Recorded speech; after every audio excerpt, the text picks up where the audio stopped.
All right, so welcome everybody to the next Banter Blitz. I'm sorry we started a couple minutes late. That was my fault. It was early in the morning and I was too stupid to correctly press the go thing on Zoom, so that slowed us down a bit. But we should be ready to get going, and I'm looking forward to playing some good Blitz today. I'm seeing some challenges popping in, so let's get started.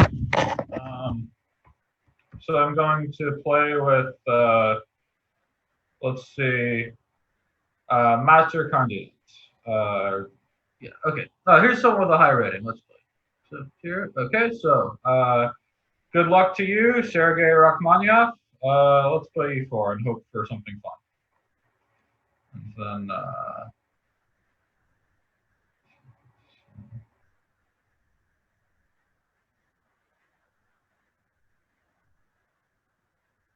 all right, we got a Sicilian.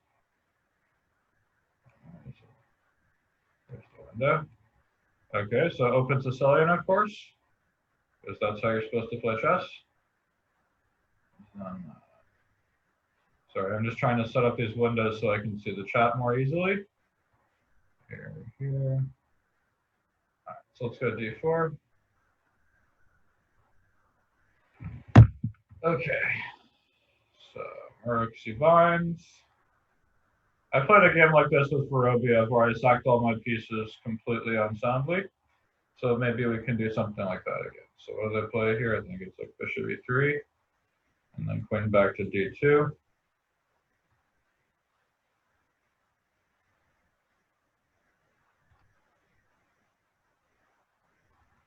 Knight G4. Are you supposed to do that? Let's go bishop D4. If he wants to play E5 and take my dark squared bishop, I'm not afraid of him leaving him with the black squared bishop alone, because that will leave me with a very good bishop. And for those wondering why I have a Dutch flag, it's because I was in the Netherlands when the account was created and I don't know how to change it. So it is definitely fraudulent, but it has also taught me not to trust the flags of the people I'm playing with. So while my opponent seems to be from Canada, I don't necessarily believe it. And I can hear my tea is now ready.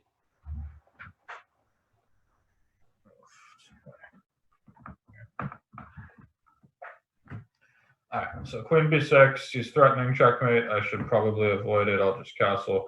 I could have taken on g4 to go knight d5, but I think I'm happy just playing simple chess for the moment.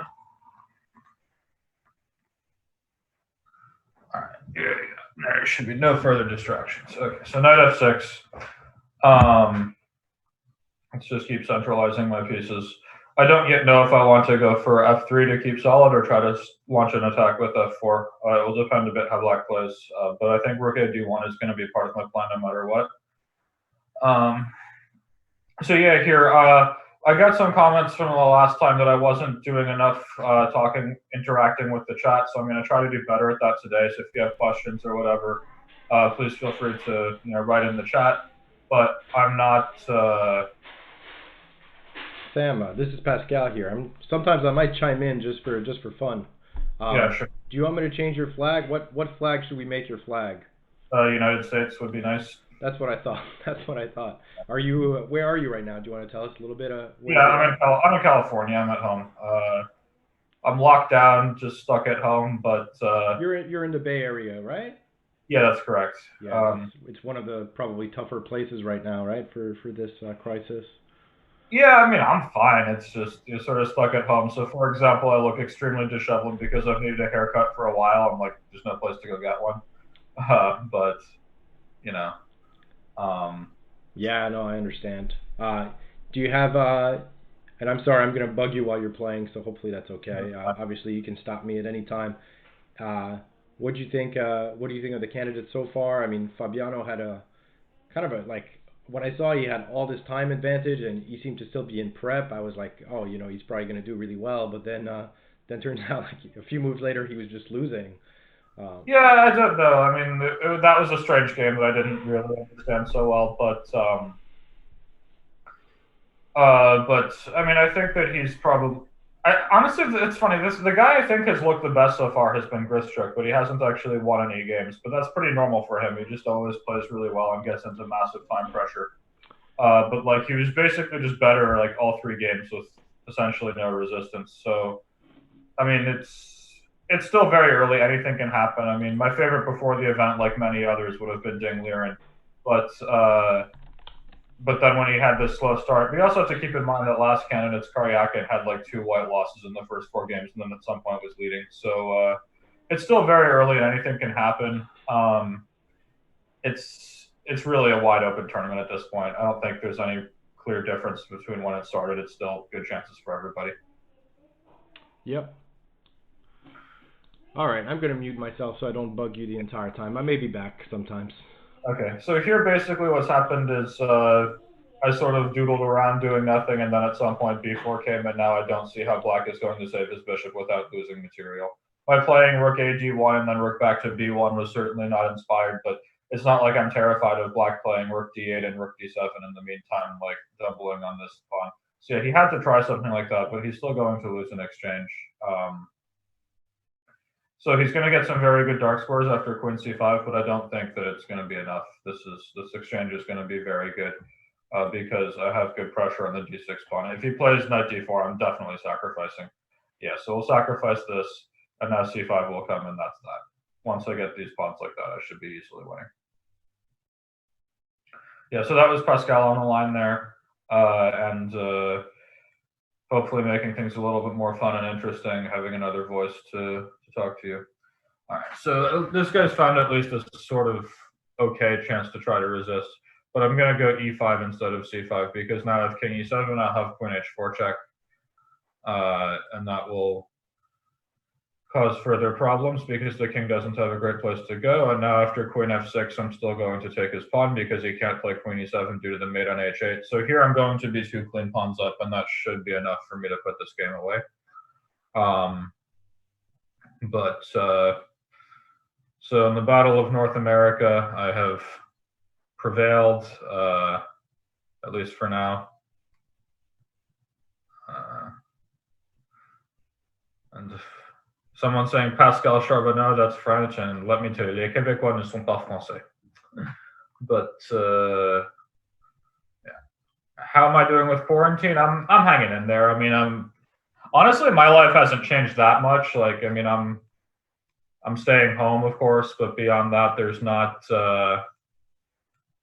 too much else. I mean, when I'm normally at home, I stay home and study chess. Like, you know, I guess I can't go to the gym and I can't go to restaurants and I can't get a haircut, but beyond that, okay. So good job to Sergei Rachmanov. Good game.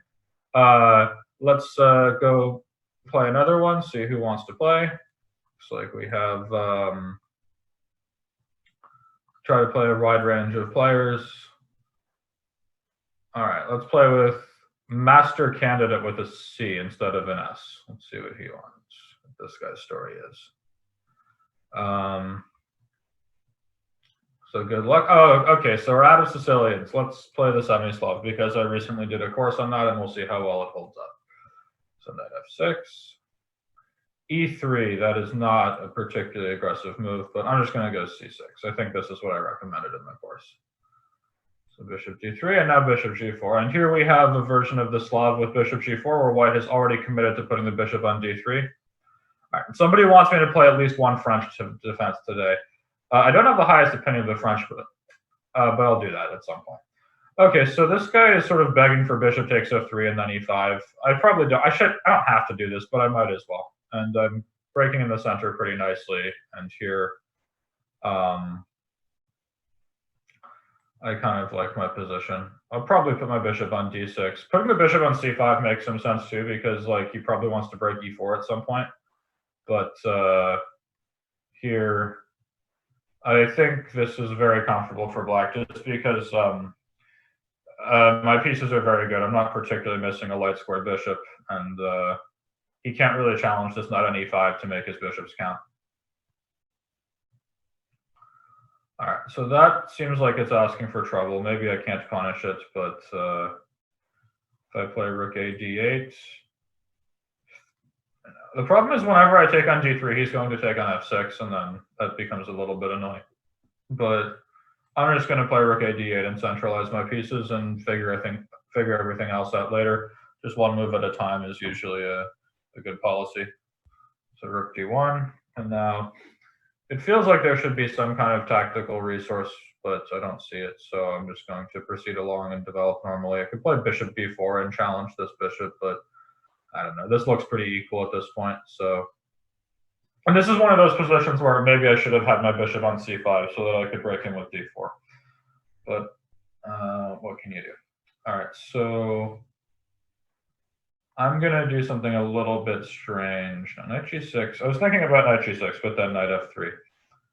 Let's just take this and be simple, and bishop e5, trade everything off. And my rooks are, I think, a little bit better placed than his. It should be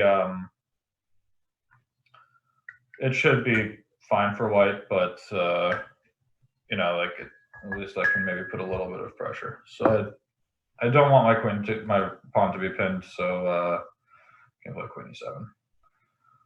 And here, if I can land my knight on e4 safely, I could be better. I had a structure like that with Robson, but I think here white should be fine.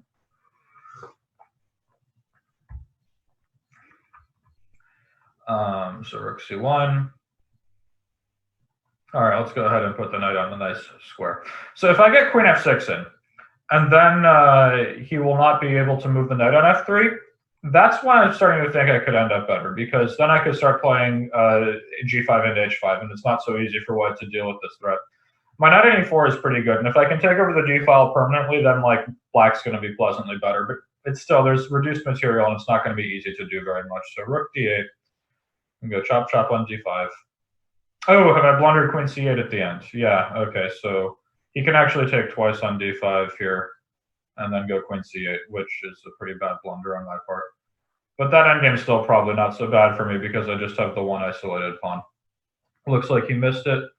So I'm going to take this rook, and then before anything else, I'm going to play g6 just to clear a square for my king. Although now that he's played eg4, I have to worry about the pin on the e file. So here I'm going to go queen f6. This way I'm dominating this knight on f3, as I was saying. And perhaps I can hope for knight d6 and knight f5 later. All right, so rook e1. If I go knight d6, he will go like queen c5, and then I'm under some uncomfortable pressure. And I think here he's playing pretty well, and this should be fine for him. Let's go knight d6. If he plays queen c5, I can probably just play a6, and then it's hard for him to invade my position, and everything is sort of pretty well protected. I mean, I don't know if a6 was, it's not a happy move, but it's probably fine. If he plays knight e, okay, so queen e5, I think I can just take this one. If he plays d5 and I go like knight b5 or knight f5, I certainly shouldn't be worse in this ending. He probably has to play e6 right now, because otherwise I was going to say knight c7 is going to show up. Now I have a choice to make. I'm going to go f6, and I'm going to try to claim that this pawn is more of a weakness than a strength. This is a risky move, and it could definitely go wrong. But if I can just sort of round up this e6 pawn, I'm going to obviously be doing very well. The problem is it's not easy for me to play king f8, because I want to like move my rook out of the way on the d file and then bring the king to f8, but I can't. So here knight c7, and now he should not play e7. As soon as he plays e7, then I go like rook e8, and then yeah. So here I think I'm going to take this pawn from him without a ton of discussion. Knight d2, and then knight d5, and I get the pawn. And here I think I managed. But it was very risky allowing this pawn to survive. I don't think he should have advanced to e7 so quickly. So I must take this, and then this still won't be easy though, because after chop chop he can play a5 here. That was a mistake, I think. I think he should have played a5, and that way he would have fixed my pawn on b7, and I would have had to play something ugly like knight c8, and then with such a bad knight, it's hard to see me doing that much to him. Okay, so now my king has trouble getting into the game. But I think I will manage. So let's start with knight d5, put some pressure on this pawn. Once he plays f5 or something, now I'm going king f8. And eventually my king will come to e7. It will take a little bit of effort, but okay. So g6, stopping knight f5, and now king e7 will come next. And at some point I'll be able to consolidate.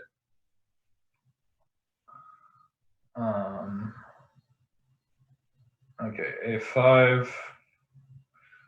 I don't think I should. I think I'll start. No, king e7. He has knight c8 check. Actually, do I care though? King e7, knight c8 check, king g7, knight b6, a b6, king c8, but then he will play like f5 or something. So I think I should take the time to take this pawn. And now get my king active. Okay,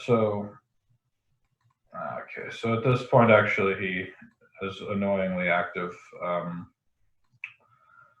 just do this. Okay, and now c5. So it's going to be hard for me to. At this point, I have no problem with my position anymore. It's just it's not like I have passive pieces or any real weaknesses. The only issue is that my pawn structure isn't that great, which might make it hard to break through. But I still have pretty good chances, I think. Like here, if I can go knight b6 next and stop knight c4, then I'm ready to start playing a5 and then potentially c4, pitch a pawn, and get going. And I don't see how he's going to attack my king side. I mean, if at this point, if he starts playing something like knight f7 and knight h6 to like take the f5 pawn, I'm probably just going to let him have it and play c4 and try to queen the a pawn first. So h4. I think I'm just going to go make a passed pawn as soon as possible. So he can take a bc4, but after a5, this pawn is going to be very hard to stop.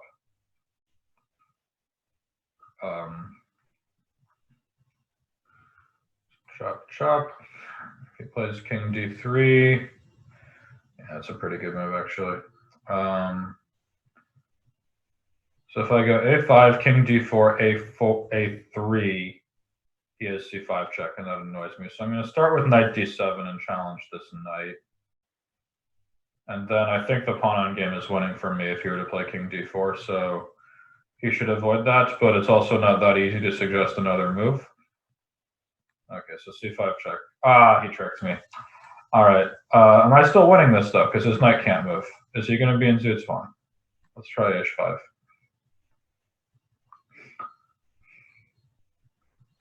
Yeah, I think he's going to hold this together. Nope, never mind. I tricked him. Okay, so just one move away from hanging on. He blundered this away, but now I've got it. So I should be able to put this one away. As long as I can play fast enough, which with me is never, you never can know for sure. But I think I will manage. So check, queen g4, king f2, and queen h4. Okay, so good game to master candidates. You put some good resistance in that endgame. I think you missed a chance with rook takes d5 and queen takes d5 and rook c8 at the end. But other than that, it seems like a pretty solid game. Okay, so let's see who else would like to play.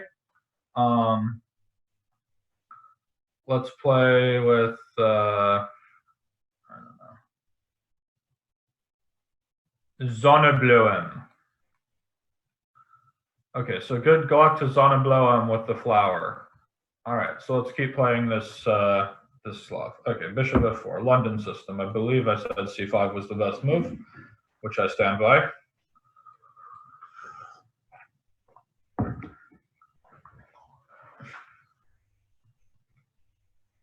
right, so let's just keep developing normally. Knight bd2, and I don't know what they play here. I have something in my repertoire, I know, but I think I want to save that and make sure people actually buy it, because if I... Let's go e6, and I think I can proceed with bishop d6 next or something. All right, so let's go bishop d6. Castle. He's probably going to play bishop b5 as best, I think.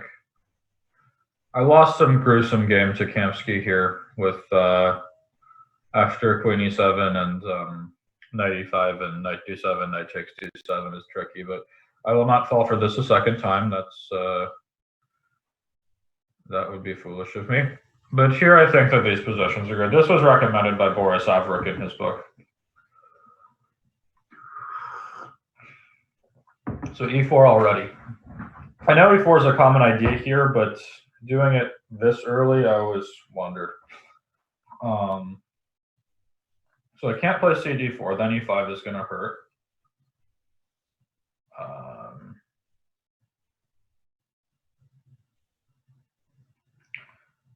All right, I'm going to do something maybe a little bit risky, but no, that's not good either. I can't do that.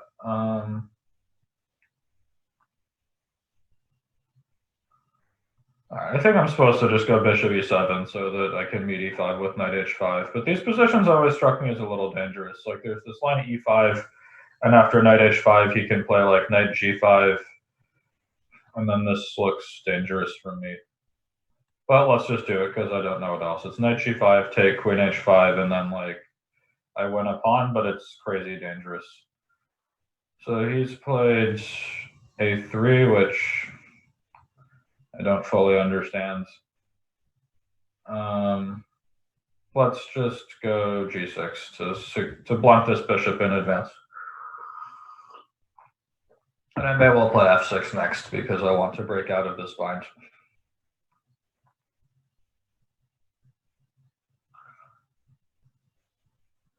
All right, so I'm gonna go f6 or yeah, let's just play f6. I mean, I think I need to break out of this bind sooner or later, so I might as well do it now.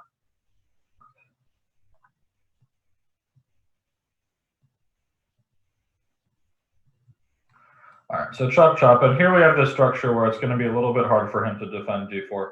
And it's very useful that I haven't actually taken d4 yet, because since I've maintained this pawn tension, he's not able to play knight b3. And like white is structurally better here, but I'm not sure how he's going to maintain it. Because like if he plays queen e3, for example, to secure the d4 pawn, I'm probably just going to chop on g3 and go e5, when I think opening the center is going to be fine, even though it opens the H file. So he does that way. I'm gonna go. Should I take with the bishop? Yeah, I think I'm just gonna take with the bishop on e5 because I'm not too worried about the dark squares when I can control them pretty nicely. And here, I think white will be left with the not such a great structure. So bishop takes e5, and now I can take on d4, and if he plays c takes d4, then after knight f4, then start connection lost. So yeah, knight f4, and now I think I'm starting to take stuff.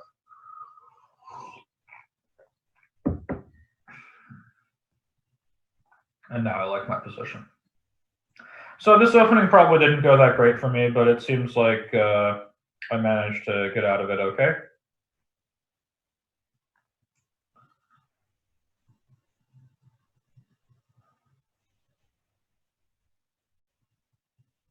Someone says this looks like a dream advanced French for white. I disagree. This looks more like a Tarrasch French and a nightmare version, not a good version, because now the pawn on d4 is going to fall. So I'm going to go queen f6. I'm still taking the pawn next, but I'd rather activate my queen.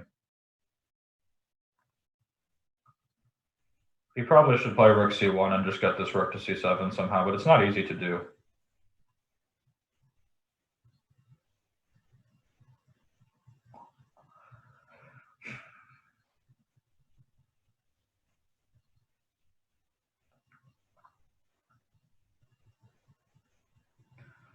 All right, so castle.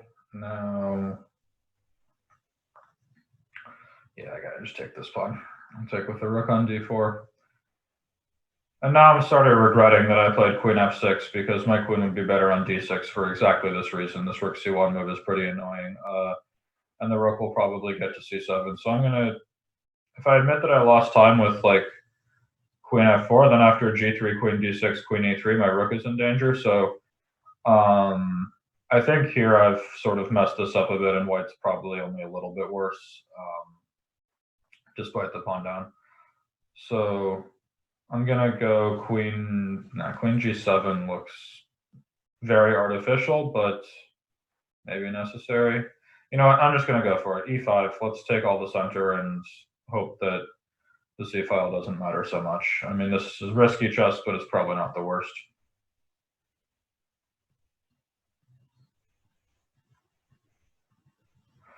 So rook c7, I'll play bishop g4 and hopefully provoke him into playing f3, which I think would worsen his position around his king. And if I can go rook f8 and then challenge him on the f7 square. Yeah, so I'm just going to go rook f8. I don't particularly care about the a7 pawn. He can have it if he wants it. And then I'm going to start going e4 and trying to mate him first. So f3, and can I get away with e4 here? I think I can, but just calculate. e4, fg4, ed3, rook f6 takes c2, Rook f8 take, rook takes c2 back, rook takes c4 at the end, and that's probably just a draw. So I can sort of make that draw if I want to, but I'm thinking I should be a little bit more manly than that. But if I just retreat my bishop, then it's hard to get e4 anyway. So I'm just going to play e4. This endgame is probably slightly better for me, but it's hard for me to imagine that white could ever have any real problems.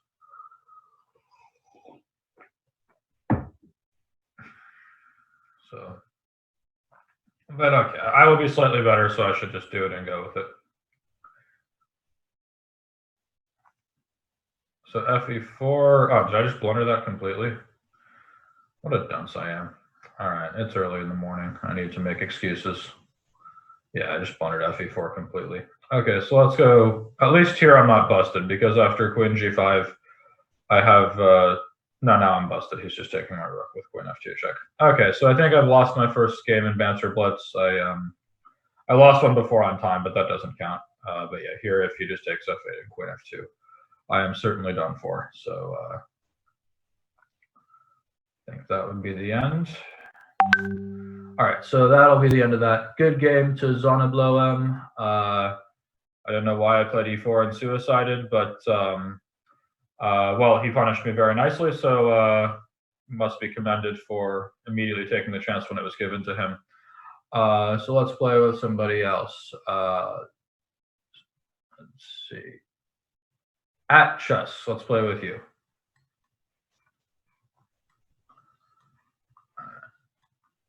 So e4, let's see if we get all the Sicilians again today.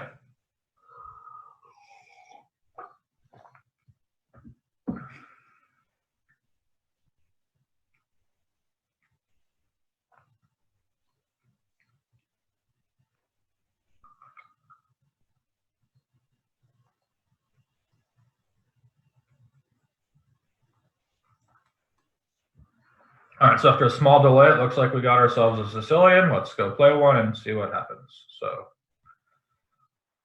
I have to play white in the Najdorf. Oh, it's a dragon. Okay. Well, let's go castle long, because why not? So I may just get myself mated here because I haven't studied the dragon in I don't know how long, but let's see what happens. Okay, so let's go h4. I think they're supposed to rook c8, bishop b3. I think they're supposed to play h5 here. Yeah, so castle. And then I think it's like knight e5 and bishop g5 is the way you're supposed to go.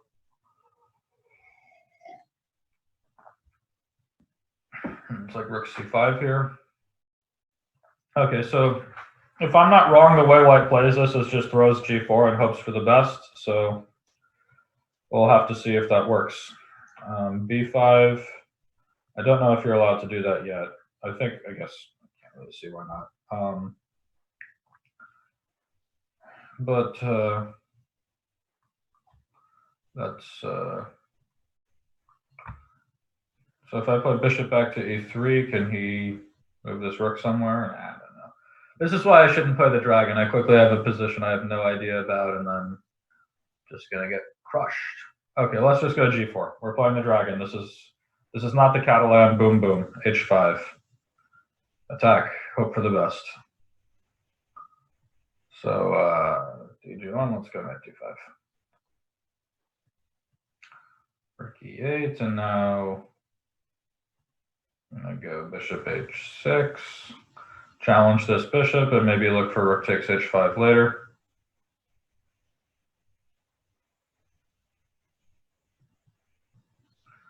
He can probably just play like e6 here, but bishop g7 and knight f4. I'll always have play.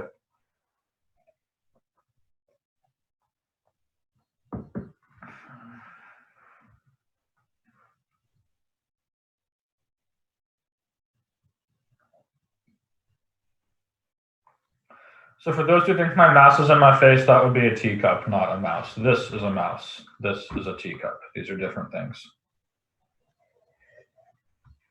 I'll take on g7. And now can I get away with taking h5 and going queen g5? Well, let's try, because this is Blitz and it's the dragon, so you sort of have to go for it.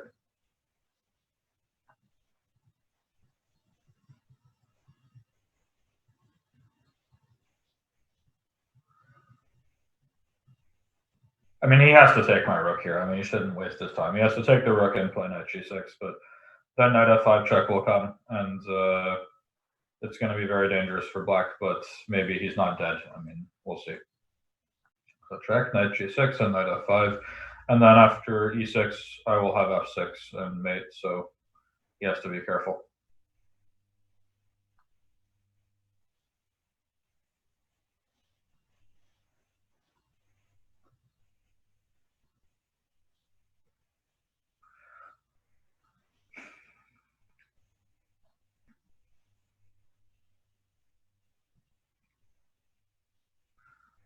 And the more I'm looking at this, the more I'm thinking black is just going to get mated.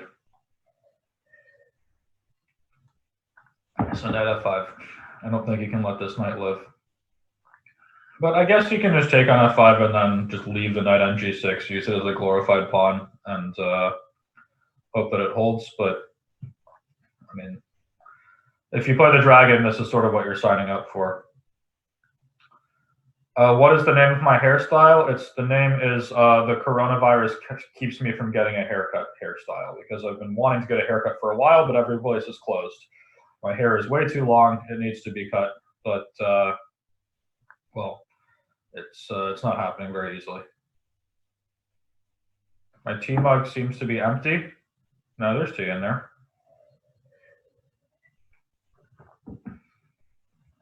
I know I'm not only playing higher rated players. I'm playing a range, but in fact, basically when I'm clicking on people, I don't even see their ratings. I just see their name.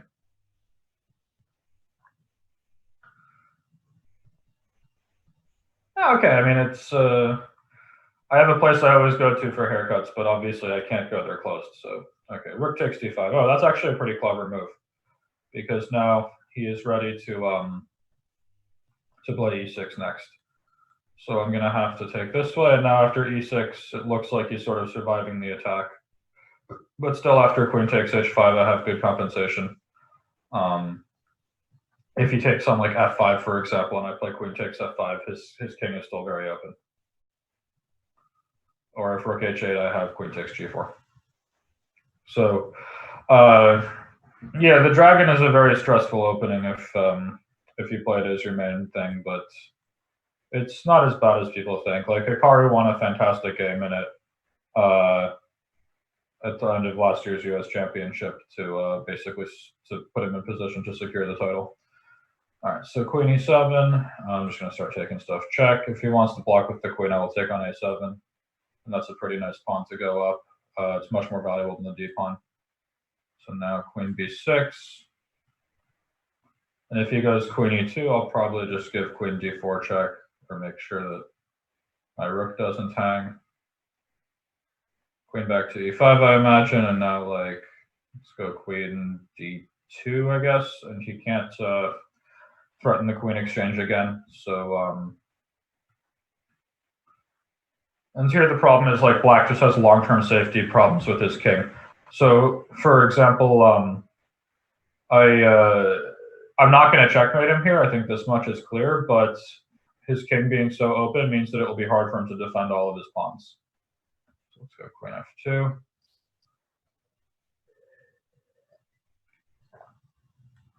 And rook d3.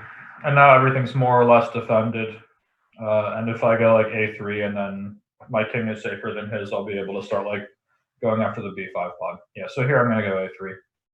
Keep my king nice and safe, and yeah, like, again, black will not get checkmated here, but his king being so open just makes it hard for him to coordinate his pieces and make counterplays. So, yeah. What do I think of the London system? Of all the wimpy openings you can play to try to avoid the main lines and just be boring, I think that the London system is basically the best you can get.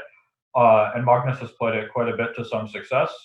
But, you know, I would definitely recommend that you play more aggressive chess than that. So now I'm completely winning. I have everything protected. And okay, let's just trade queens. 3 connected passed pawns is quite enough for me. So I probably didn't need to give him this much counterplay, but I'm going to win this race by a lot, so it's okay. Yeah, so let's just take this pawn, and then this one as well. Okay, so good game to at chess. I applaud you for having the courage to play the dragon. This is a fun opening, and but I was able to sort of break through there. Okay, so I've been told I'm playing with people that are too high rated, so let's go with someone a bit lower. So Titleist Pro, good luck to you.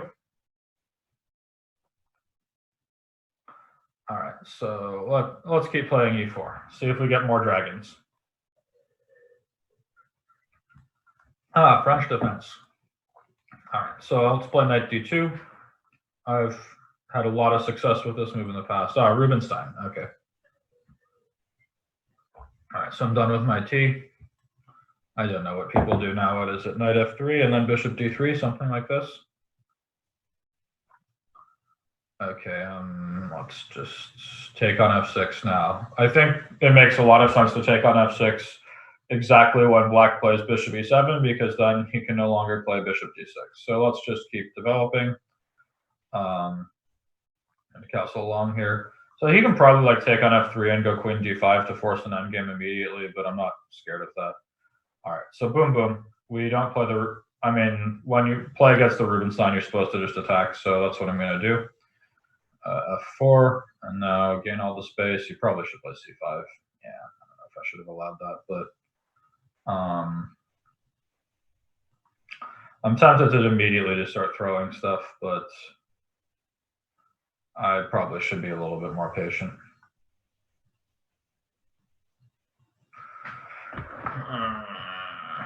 What should I do here? I don't really want to take c5. I don't really care if he takes on d4 because I'm trying to give mate. I'm not bothering with pawns, but I need to like lift a rook somehow. Like bishop h7 now probably is too much to ask, but I could just play queen f2 and then try to bring my queen to h4. That actually looks kind of cool. Let's give it a try. If I put my queen on h4, it's going to be really annoying for him to stop the threat. I mean, queen f2 is not a remotely subtle move. It's extremely obvious what I want, but it's actually not that easy to deal with. Like I just put my queen on h4, and then how does he stop me from taking h7? Because I'm ready to, because if he plays h6, I will certainly sacrifice there. And this looks like it's very dangerous for black. I mean, this is a very atypical thing, queen e2, f4, queen f2. I've never actually seen this in the Rubinstein before, but here I think it makes a fair amount of sense. It has to be said, this was not my only good way. On another day, I might have done something else.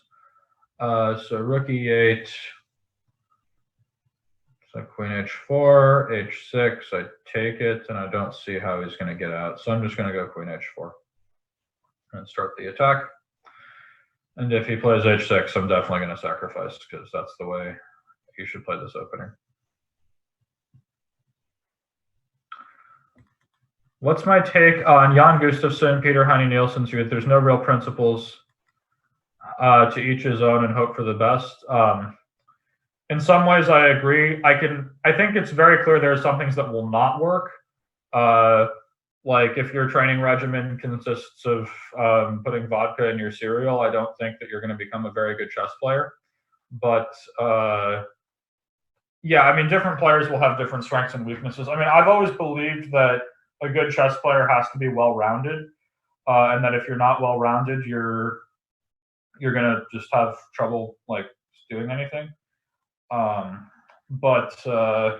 that every player should be training their weaknesses and trying to make them better. And since everyone has different weaknesses, they have different things they're going to need to train.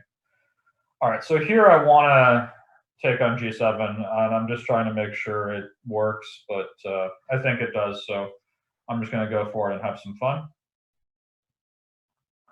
and see if he can find a way out, but I don't think he will. So let's start with queen g5 check, I guess.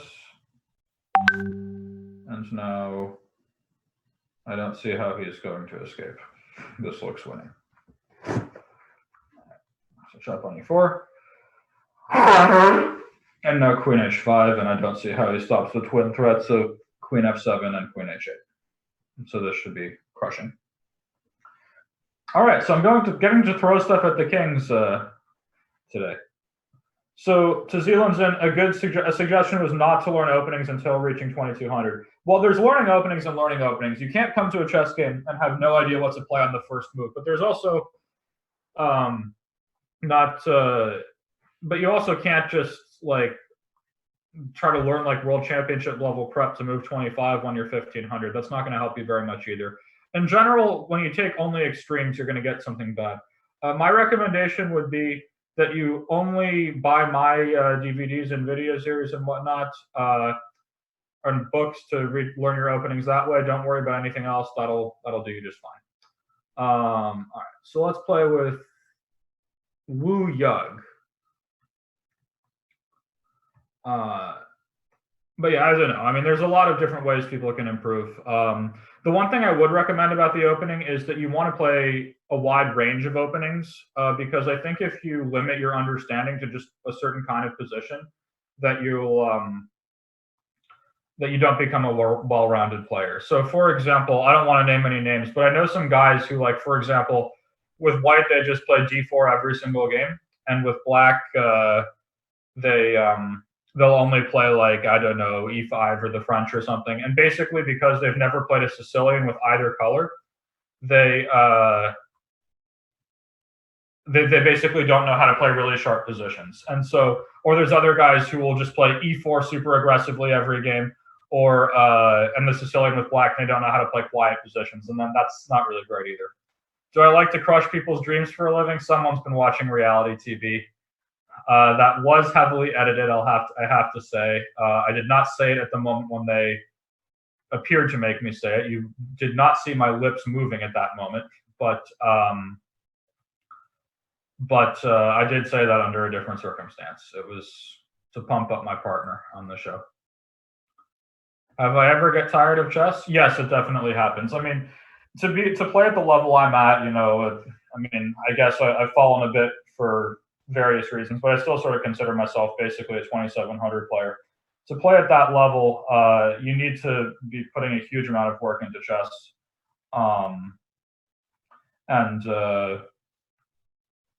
and like you can, if you just dedicate all of your time to one thing, like you always get tired of it eventually. I mean, it's kind of hard to do that over and over, day after day. Let's just, how do I just keep developing like this? So I don't know. I mean, my bishop pair should count for something here, but it's nothing too special. So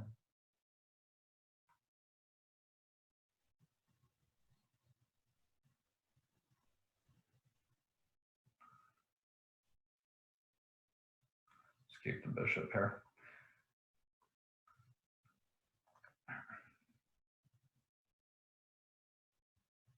All right, so e4. This guy's coming after me. So props to him for playing aggressive chess. I like it.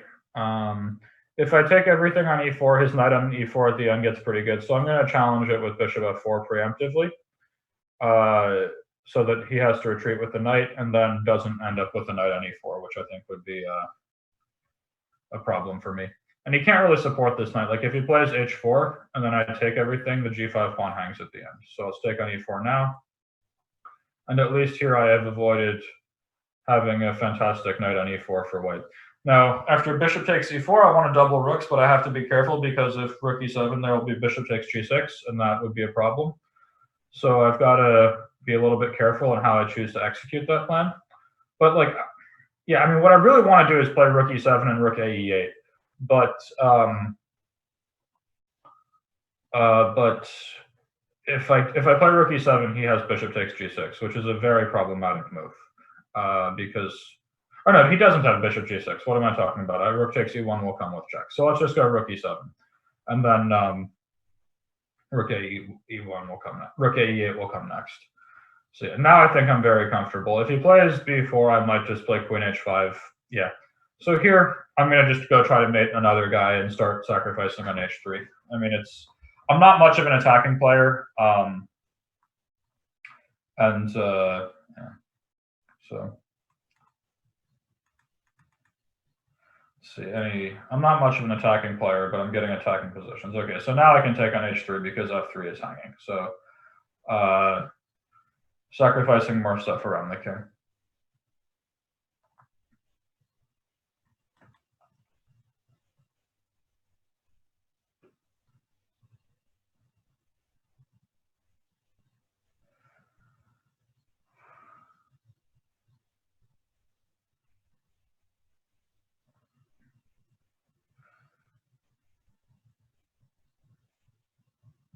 So what do I think is the most aggressive against c4? Well, c4 is a tough move to play aggressively against, but it also depends a lot how white wants to play it.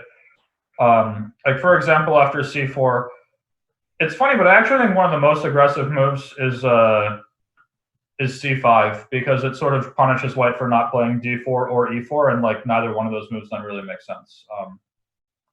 And to Cthulhu, I disagree with that statement. I don't think I attacked a wonder. I think it was a very strategic game in its nature. I never really drummed up any threats against his king. It was more of a strategic game.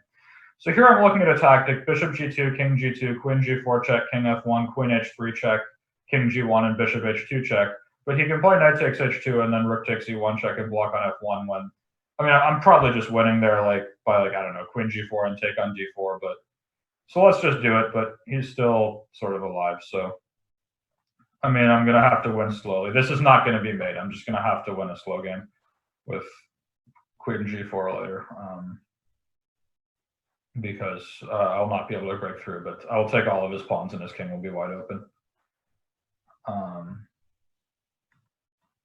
And also, to those who say that working on openings is a waste of time, there's working on openings and there's working on openings. If you're just memorizing moves and pressing the space bar, that's not very helpful. But if you're actually writing notes to yourself and learning key themes, you can definitely develop your understanding. So, for example, if you start studying the Sicilian and in the Nidorf or whatever, you're constantly analyzing the rook takes c3 exchange sacrifice and seeing when it works and when it doesn't. And you quickly realize that the rook takes c3 exchange sacrifice and the Nidorf for the dragon or whatever only makes sense and only seems to work when white will have to take back with the pawn on c3. Then even though you're studying openings, you're learning to play the middle game better. But if you just like press the space bar and just try to memorize things, that's not going to help you very much. Even at my level, I don't do that. The only reason I study openings is to try to understand middle games better. So good game to Wu Yug. I was happy. I think you shouldn't have taken on f6 so early to give me the bishop pair, but yeah. So let's see, who else do we have here? We've played some low rated guys. Let's see if anyone here has a high rating. Let's see, who have we got? Who's been in line? For what it's worth, guys, I've got over 100 challenges here, so it's very hard to play with everybody. So let's play with Trobolov. He's rated higher than me, so hopefully maybe he will teach me something about chess and I can learn while I'm streaming. All right, so a lot of d4, that's fine. Knight c3, come on. Okay, so this Verisov is not very good, and I refuted it in my yeah. So this opening is not very good, and I refuted it in my series on Chessable, which will be out. This line after bishop e7, black is already better. He's just ready to play c5, and white's development is very clumsy. It's hard for him to keep everything coordinated. The knight on c3 is badly misplaced, and he didn't get any of the normal counterplay with it. So at this point, I think black is already better on move 6, which I'm very happy about. But who knows? I could still get clobbered, and then so Pac-Man says he can play f6 and king f7. Somebody actually did that against me in a tournament game when I was like 1700. I was not amused. But yeah, so this is exactly why the bishop on like the knight on c3 would be a problem, because he really wants to develop bishop d3, but he can't with my pawn on c5, because I'll go like knight c6, and then how does he defend d4? He can't bring a knight to e2 because of c4. Like this knight on c3 was just misplaced. He would much rather have played c3 and knight d2, and then he wouldn't have had to take on c5. Forcing himself to take on c5 now is not very good for him, because he's loosened his central control. Okay, so e4 comes, and I guess he's trying to. I mean, that makes sense in general. If you ever play knight c6 with black or knight c3 with white, blocking your c pawn, the only way you can ever justify this is by playing either e4 with white or e5 with black. That's why, for example, the Chigorin is no good, because you play d4, knight c6, then you don't get e5 in. But the Spanish is fine because you've played knight c6, blocking your pawn, but you've already put your pawn on e5. All right, so, but with e4 here, white is trying to justify the way he has played. And I'm not seeing a great way to try to punish him right away because if I play queen b6, like, he can just castle, and I can't take b2 with knight a4 in the air. So I can just play d4 and get a space advantage. I can take on e4, but then he fixes the knight. I'm just going to go d4 and get a space advantage. I think this looks pretty good. I wanted to do this before playing e5 because if I played e5 first and he went bishop g5, then the knight could get the d5 square. But so let's go e5. I'll probably have to retreat the bishop. And this isn't that bad for white. He's probably a little bit worse, but it's not so terrible. Like, he has counterplay with f4 later.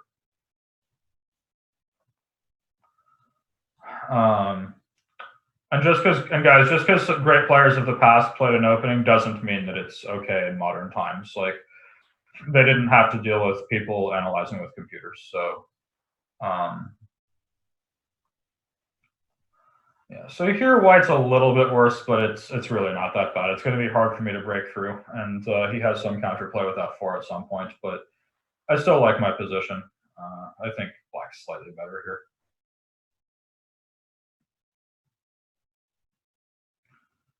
All right, so king h1. I think this clearly advertises that he wants to play f4 and was worried about like knight g4 or something. So I'm going to play bishop d6 to overexert pressure on the f4 square in advance, clear the c file, and the bishop is also just better on d6 anyway, where it will put pressure on the f4 square and then be at a nice diagonal if white plays f4. He probably should play f4 anyway, just because I don't know what else he's going to do. And if I'm given time to play like knight d7, knight c5, and start challenging his queenside.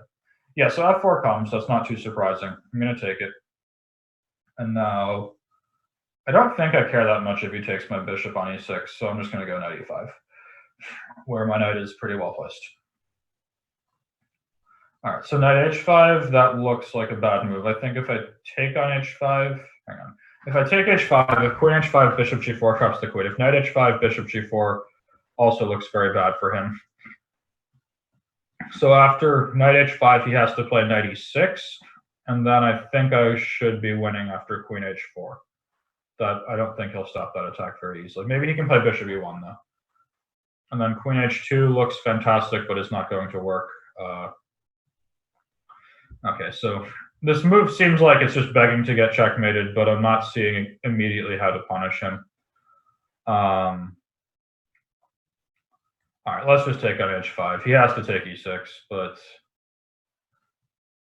if I go queen h4, then I think he has bishop e1 and he's sort of alive, which is a shame. So I'll probably have to play f takes e6, but that's fine. I could also throw a knight g3 check first if I want to mess up his pawn structure, which I think I may want to do. Yeah.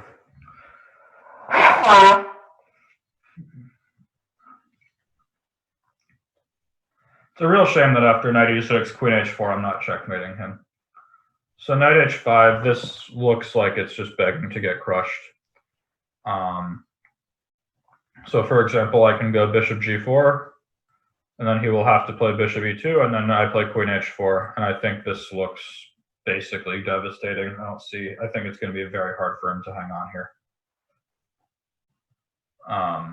Man, it's strange. I never get to checkmate people in real games. I mean, I'm just not a great attacking player, and that's fine. I win in other ways, but funnily enough, I'm like throwing everything at everyone's king every game here, which is a very strange thing for me to be doing. It's not very normal. Okay, so if I take on e2 now, I think he has to take with the queen, and then c2 will hang, and that's going to be very bad for him. So let's just do this. You see, now I don't know.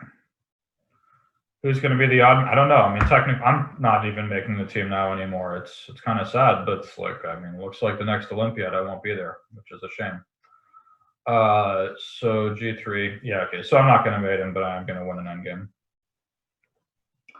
No, I've never played the modern defense in serious chess. I don't know. I mean, I've always had trouble playing openings that I believe were fundamentally bad. I know a lot of guys just know they're bad, know their opponents won't punish them, do them anyway, and get away with it, and they do it like every time. And like I've seen Magnus play the modern, and he just doesn't lose with it. Like it's not like anyone ever punishes him, and so it's easy to say, well, okay, sure, it's technically bad, but I never lose, so why not give it a try? And there's nothing wrong with that rationale, but I never was able to bring myself to do it. In any case, here, I think this game's just about over. I'm taking too much stuff from white. I think knight e3 should bring the game to its conclusion. Do I believe that your personality is reflected in how you play chess? Not particularly. It can be for some people, but one of my best friends, like he's a very calm, reserved guy, and he just plays like an absolute lunatic, which is fantastic. I mean, his games are really, really great, but he's definitely, he does not play like a calm, reserved Catalan player. He's just sacrificing pieces every game and throwing them all. It's really entertaining chess. Okay, so good game to Trobolov. Thank you for playing. Play a better opening, but other than that, I think you played very well. And maybe you could have taken on e6. So, who cares about your chess? That's an awesome name. Let's go play with that person. All right, who cares about your chess? Here we go.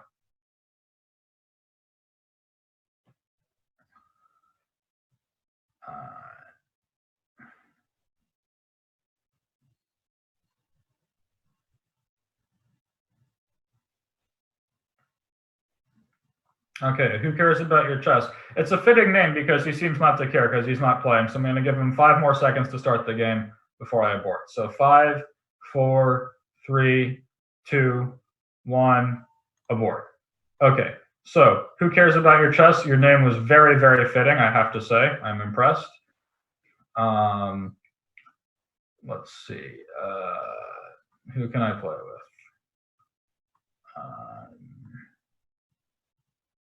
Afuro Samurai, that's fine. Let's play with you.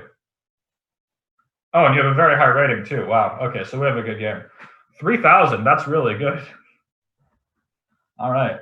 Let's see. 3,000. Okay, so let's keep playing my normal repertoire from Chessable. Oh, but I haven't covered this yet. That's okay. So knight c3. Let's go e6. All right, so he's playing the semi-Slav without d4 basically, which is not totally stupid. But the way you can try to punish that is by playing e5, which is a nice break for black to make. Let's do this, and here I have a big center, but he's going to take the bishop here. Is the long story short. So queen takes d6, and now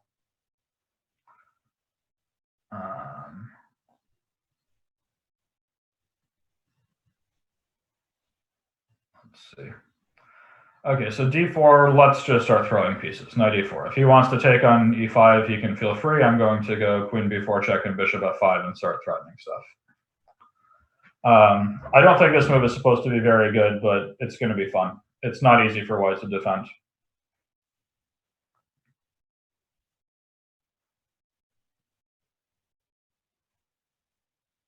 So this guy beat Magnus. That's pretty good. Nobody beats Magnus. Well, I'll have to be careful. a3. Yeah, it seems like a pretty sensible move.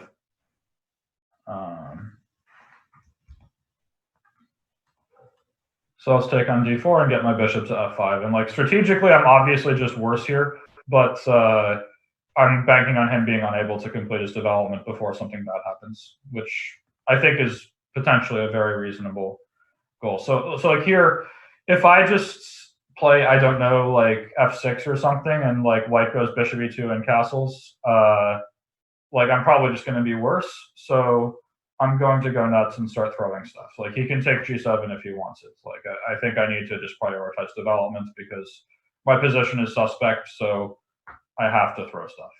But that leads to fun chess. So like if he wants g7, go take it by all means. Be my guest. Like I can take on f2 then, for example. Or no, I can't because he can take with the queen. But I think throwing stuff is the way I have to play this position. Like if he takes g7 and I go like queen g6, force the bishop to move, and then go like knight c5 or something, and then start playing knight d3 check and invading on the c file, it should be okay. All right, so I got this guy thinking, and I don't know. I mean, there's a fair amount of pressure on me in this position just because, like, again, I can just lose like without a fight. If he just goes bishop e2 and castles without me doing something to him, I'm just going to lose this game. But it's going to be hard for him to do that because I have a lot of development. Yeah, I mean, like he's got the bishop pair. I have an isolated pawn. Like strategically, I'm much worse, but I think my lead in development might be worth it. So, and to Kramnik's student, take f2, queen f2. My point was that that the g7 bishop would then be hanging, but I forgot that f5 will hang as well.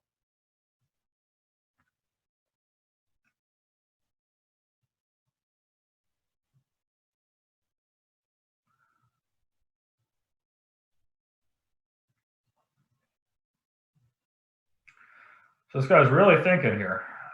He's probably used like half of his time in a very fast game already. Okay, so f3. How do I want to handle this? Can I go knight g3 and rook c2? I don't think so. Knight g3, he has bishop e5. Hang on, let me think. Knight g3, if bishop e5, queen b6. Yeah, I don't think I'm getting enough there. So knight g3 I don't think is going to work. I could just play knight c5 and meet like bishop g7 with knight d3 check. I could just go like knight f6 and let him ruin my structure because I don't see how he stops me from invading on c2 then. I could go knight g5. How do I want to play this? Knight f6 is such a sad move because the knight is just really bad there. He burned a lot of time, so I can too. If knight c5, bishop g7, knight d3 check, chop chop, and then like queen d4, it's hard for me to break through. I feel like I should be sacrificing something here, but I don't see how knight g3 is going to work. So how do I want to do this? Knight g5. Okay, you know, I'm just going to go knight f6. Like my knight is bad, but rook c2 is coming, so this can't be so terrible.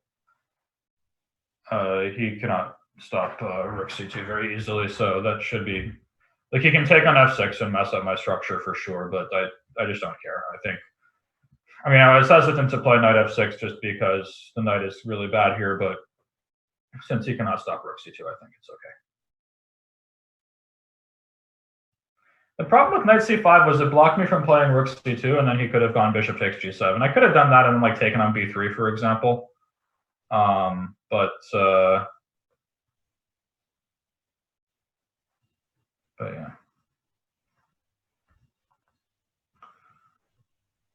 Tomasu 19875. I'm going to give everybody a good piece of general opening knowledge. Any opening named after an animal is not very good. All right, so the queen gets to a1, so I just have to keep pushing forward with rook c2. All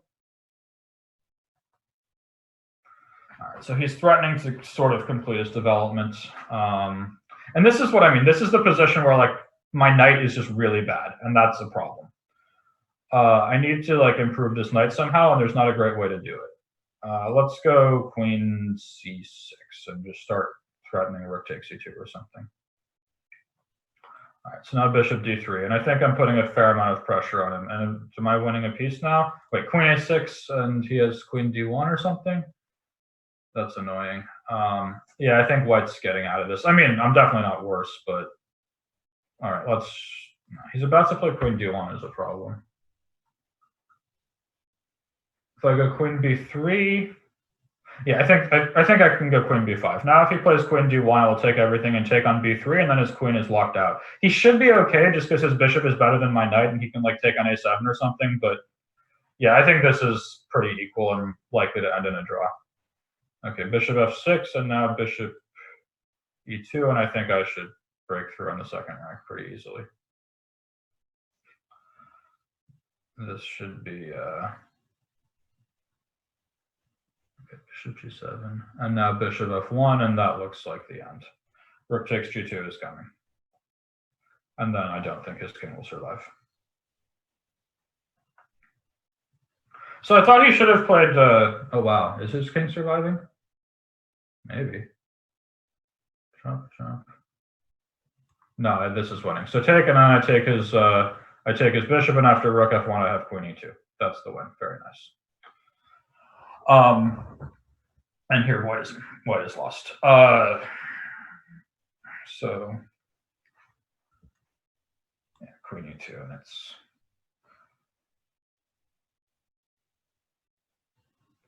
So I believe I have avenged Magnus for his apparent loss to this fellow, but you know. All right, so good game for a samurai. I managed to justify my horrible structure and lack of bishop pair by just throwing stuff. This was a very interesting game. I wouldn't be surprised if white was doing well at some point. Like, I think he could have played queen d1 instead of bishop takes g7, bishop takes f6, and then it probably would have been around equal. But let's see who else wants to play.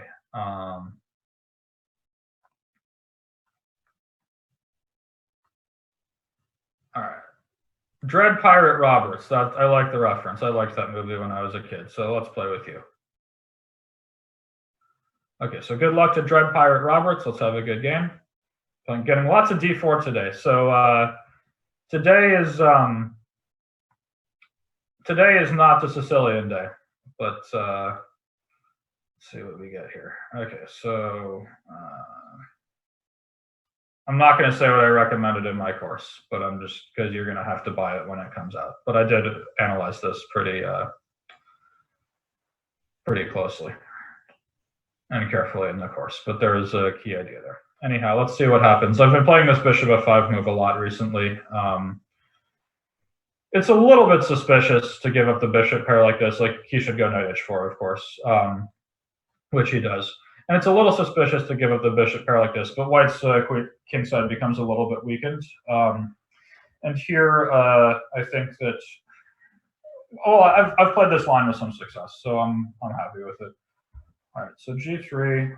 I thought they normally played queen b3 first, but let's just keep developing normally. Bishop e2. So this move order I'm not so sure about. Let's just go a6. And that's generally a useful move in these structures. A lot of the times I want to delay developing the knight on b8 because, like, if I can threaten white to take on c4 at some moment and white has to take d5 instead, then my knight can come to c6 where it's on a very good square. As soon as basically whenever black plays knight bd7 in this line, white usually wants to just take on d5 the next move. So, but this is definitely a little strange that he has not played any kind of queen b3 yet. So let's, how do I want to play this? Yeah, I don't really want to play knight d7. I'm just going to castle. I mean, I know it's a little bit stupid to castle and let him take on g6. Yeah, of course he immediately takes g6 as soon as I castle, because now the open h file is no issue. But at the same time, once white castles, it's a little safer for black to castle too, because if white sometimes in these lines just plays like leaves his king in the center and then starts throwing like h4, g4, h5, g5, you can get yourself killed. So to blocked user, I would like to play for Hockenheim again. They didn't want me this year. I guess I wasn't on the squad, but I very much enjoyed playing last time, and I hope I can play again sometime. So here, this position I think would be very pleasantly better for white if his pawn were still on f2. Like, you would just have an easy bishop pair with nothing for it. But because his pawn is on f3, that weakens his position quite a bit. And for example, when I play something like dc4, b5, and then c5, like, I'm not going to worry about this long diagonal. What's my black e4 repertoire? I do everything. Do I play the Grunfeld anymore? Yeah, of course I do. It's just nobody plays it with me. It's like, I don't know. I mean, whenever I play the Grunfeld, I get a lot of g3. I've played the Grunfeld off and on, but for whatever reason, I haven't actually faced d4 that often in the last year or so.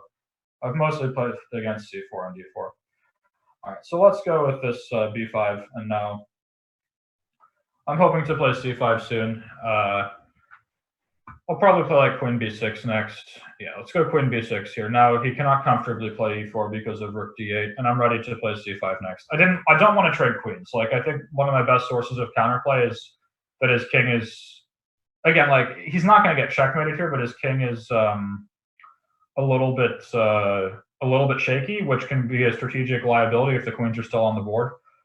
And here I'm ready to play c5 next, so I like my position. He can play a4, for example, but then after knight bd7, I'm ready for e5 next. I mean, I think I have good chances here.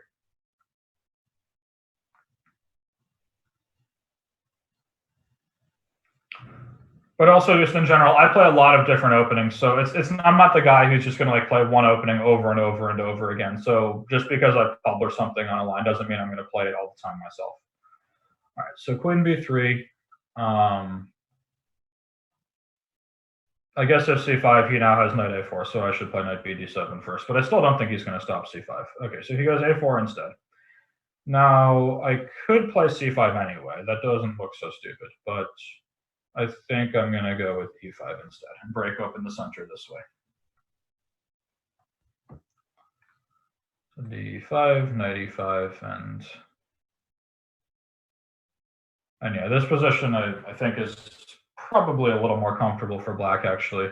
But again, it's all because of this pawn on f2, on f3 instead of f2. All right, so AB probably should capture towards the center.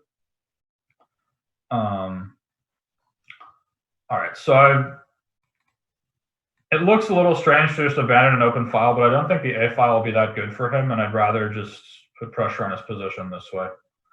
All right, so bishop c5, and now let's threaten the e3 pawn. What interests do I have besides chess? I'm a very outdoorsy type. I like to hike and play sports and do physical things. Okay, so let's double on the d file. Don't know. White's certainly not worse here, but it's probably not better either. But like a position like this one without queens could get really, really bad for black really fast, thanks to white's bishop pair for like basically nothing. But because I have the queens on the board, like his king will always, there will always be nagging pressure around his king. So let's see, queen a2. I don't know what he wants with that move. Maybe he just wants to go queen a5 to like try to get the queens off the board. That wouldn't be totally stupid. So I think I'm going to go knight d3 and go after this knight. He wants queen a8 and rook a6. I think that's his big point. I'm going to go knight d3 and take his bishop pair. But this is probably still about equal. Okay, yeah, so he heard me about getting the queens off the board. That's definitely not in my favor, but I still don't think I'm worse or anything. Can play knight d7, and then, yeah, let's just go knight d7. And my pieces will have some pretty good scores. Oh, did I just blunder my queen?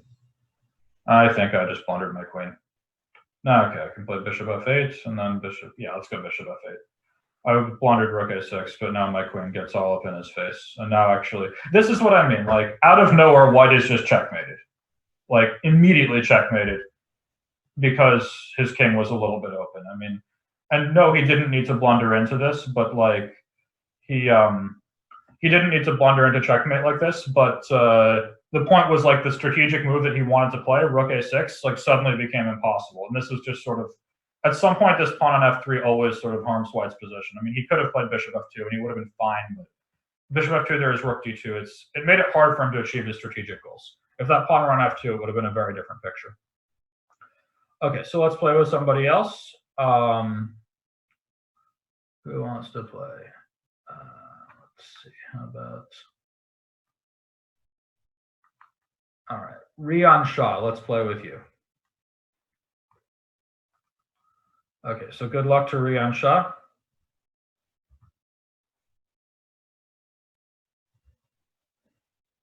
All right, let's see if we can get a Sicilian today.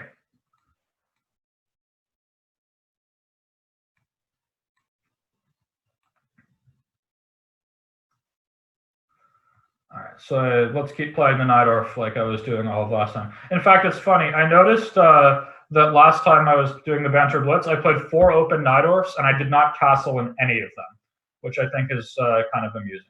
So I played knight bd7 last time, which I think is a pretty suspicious move, but I'm just going to go with it because why not? All right, so let's play the dreaded Dragendorf, which is a pretty stupid opening, but it can be fun. So queen d2, and I think the point is I'm not supposed to play bishop g7 because he will go bishop h6, and I want to probably just take on h6. So let's keep developing this way. And after f3, I'm going to go ahead and play h5 because this stops both g4 and bishop h6.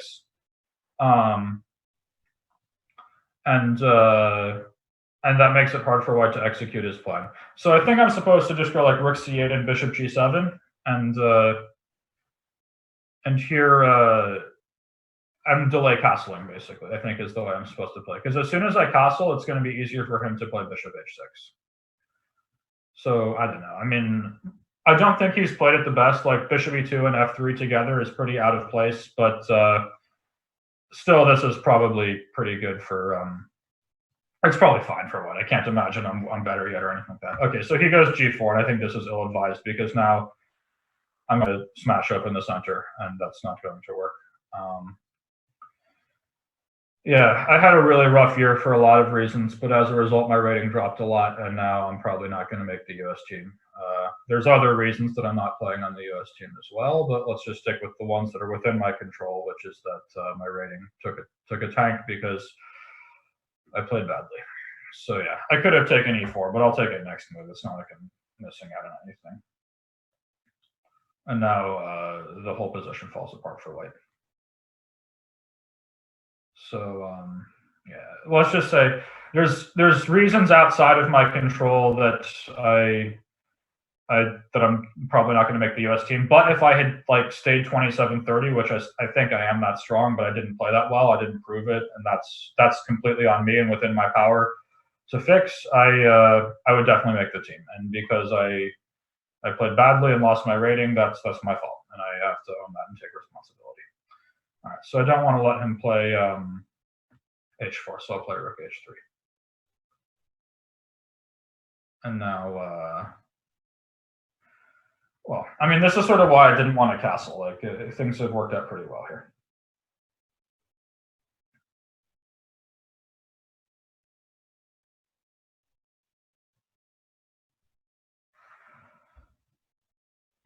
So queen d7. Did I blunder queen f2? Nah, it doesn't matter. Just play e5 or something, or e6.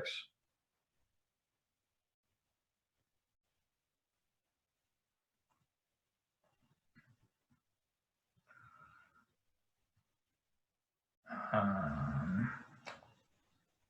right, let's get my queen active. Queen e6. Threaten this bishop on e3. Okay, now rook c2 should be the end. But rook c2, queen c2, and then rook e3, and I'm good. Yeah, let's not even take it. Let's just play queen e4.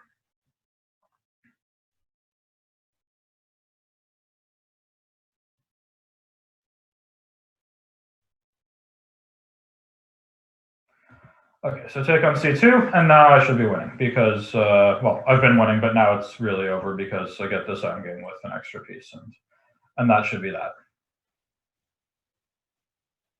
Okay, so he wants to keep playing, so I'm going to try to win this game as quickly as possible so that more people can play rook e4, chop chop, and then bring my king up. And then, yeah, okay, a5, run him out of moves. Take and play e6. And now king d5 will come, and he's in Zugzwang, so hopefully this. I was hoping this would prompt resignation, but it looks like he wants to keep playing, which is fine. It's his right, but I will try to win this game quickly so that people can play. Okay, so good game to Rian Shah. Thank you for playing. And let's see if we can find somebody else. So let's play.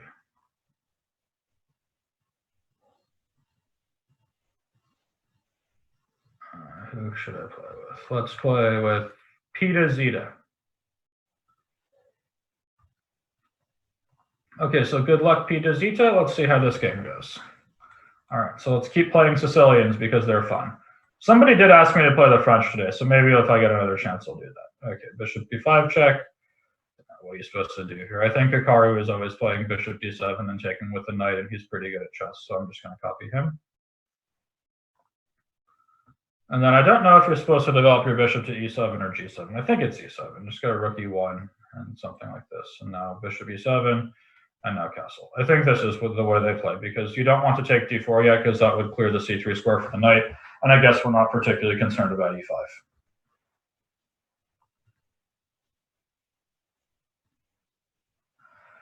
Okay, so d5. I think I can get away with this one. Am I not taking his stuff now?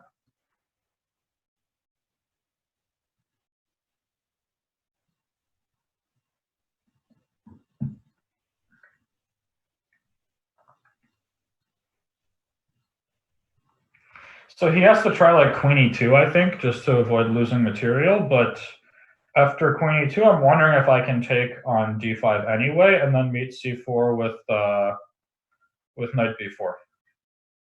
Okay, so bishop g5, and now I don't think I want to self-pin, so I'm going to go knight b takes d5, and if I can play knight c7 and knight e6, I will consolidate pretty nicely.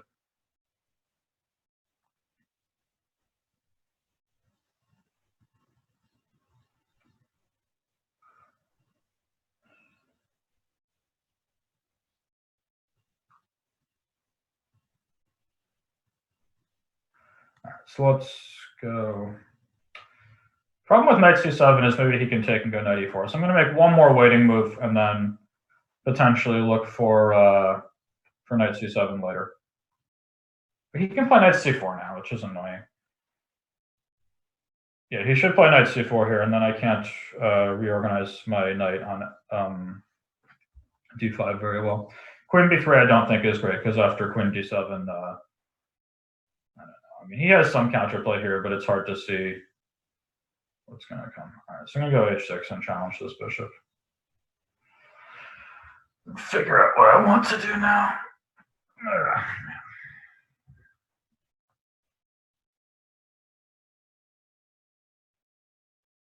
Okay.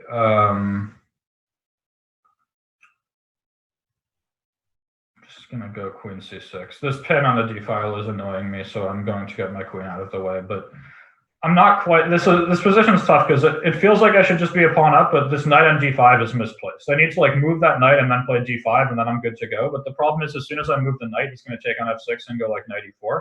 So it's if I could just fix this knight on d5, I'd be much better. And I probably am much better because I believe there has to be a way, but I don't see it just yet, at least. So, okay, once he's played knight f1, that's a very bad sign for white, because now I'm able to move my knight. Okay, so he took on f6, but now because he can't bring the knight to like somewhere good, I should be fine. Okay, now I'm going to take on h3. So here I think I managed to consolidate the position. Now I also took a second pawn. So this game I think I've got pretty well under control. And but it was pretty annoying to try to consolidate for a while. So let's go knight f4. And once I get d5 in, there's not much more to say. So that just hangs a knight. But yeah. So check, and then yeah, okay. All right, so good game to Peter Zito. Thank you for playing, and let's find somebody else. All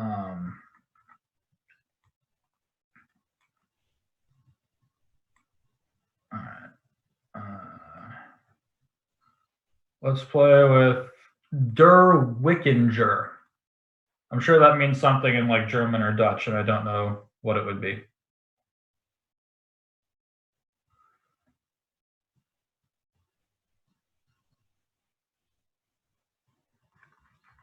All right, do we have another no-show here?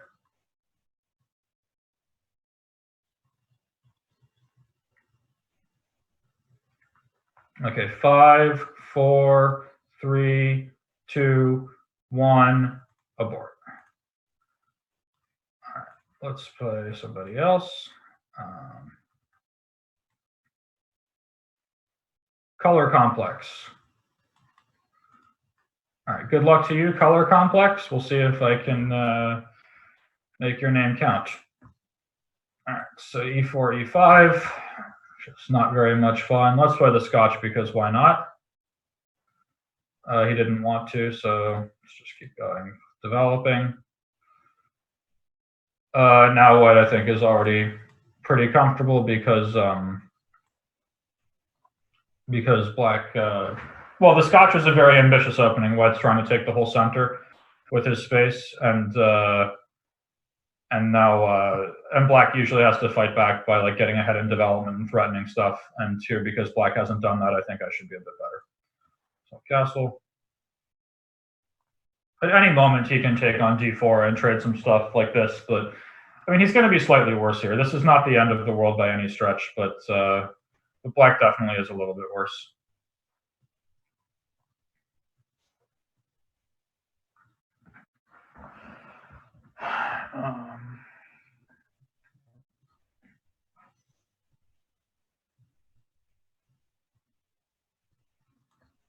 Let's just keep developing. And yeah, guys, I'm trying to accept 5-minute challenges mainly just because I'm not particularly good at talking and playing at the same time. Whenever I play 3-minute, I always get flagged. I'm not like these brilliant geniuses who can play. I didn't grow up playing bullet chess. I mean, I'm not like these guys who can just do that and get it and like at any random moment just start playing in 2 seconds and winning every game. But so I'm trying to play that. But rook f(c)8, I don't understand in the slightest.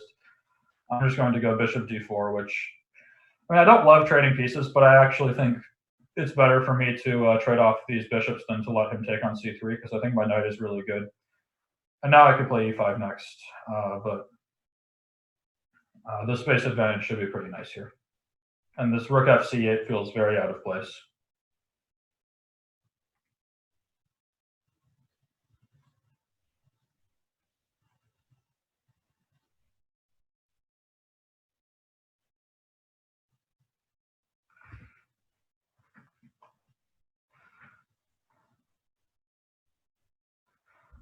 So queen e6 makes some sense. Let's just go rook fe1 and potentially look for e5 next to exploit the lead in development.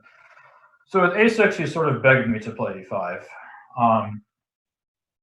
But he'll have knight c6, so I should be a little bit more careful. Let's just make a useful move like h3.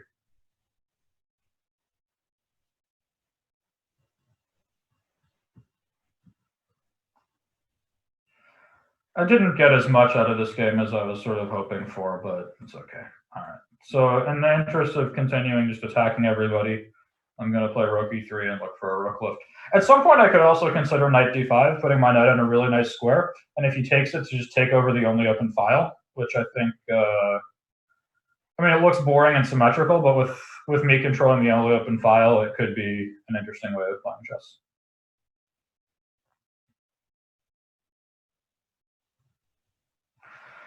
So knight c6, I'm pretty happy to see because this will give me the d5 score. He can play knight e5 if he wants, but that's not an issue. b3 will stop knight c4.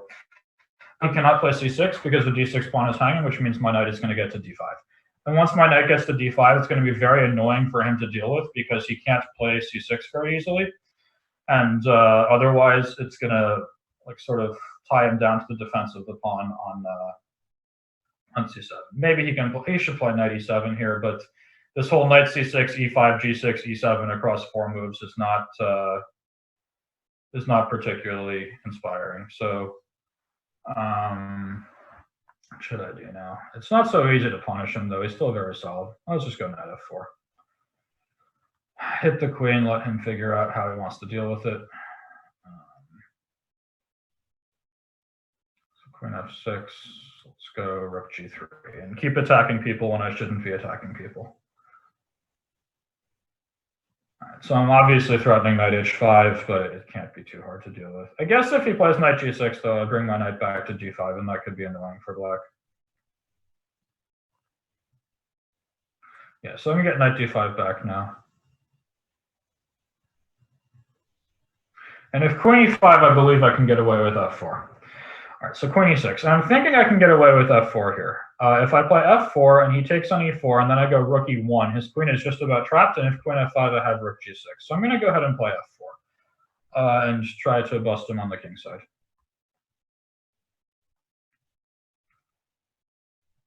Yeah, so I don't think he can get away with taking this pawn.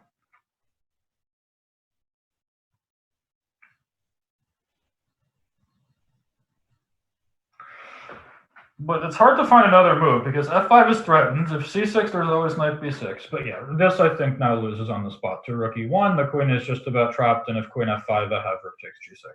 So this I think is it's bad news for black.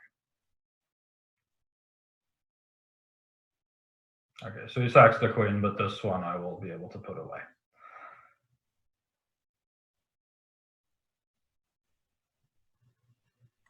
So queen c3, rook c8, and now f5 should be the end, because if the knight moves, I have knight f6 check.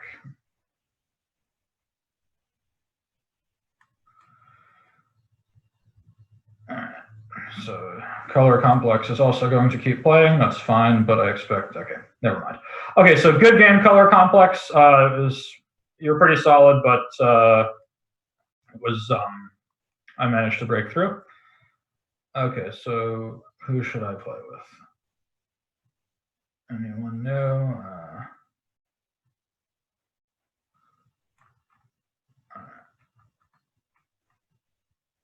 Let's play with Bouncy Aguila. All right, so good luck to you, Bouncy Aguila. Let's have a good game.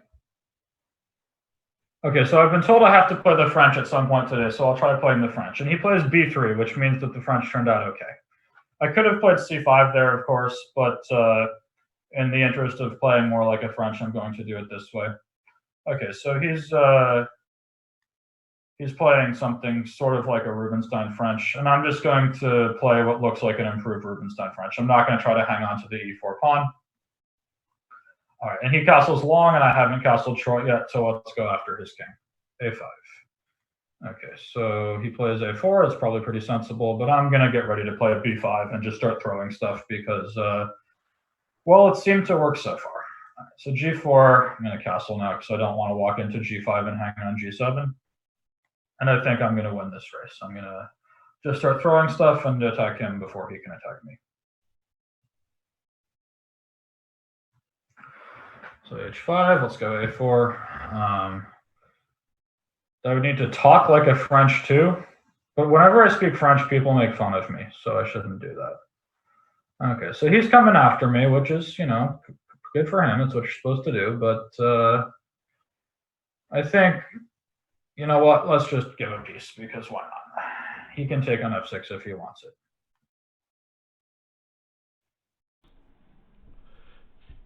Did somebody say French?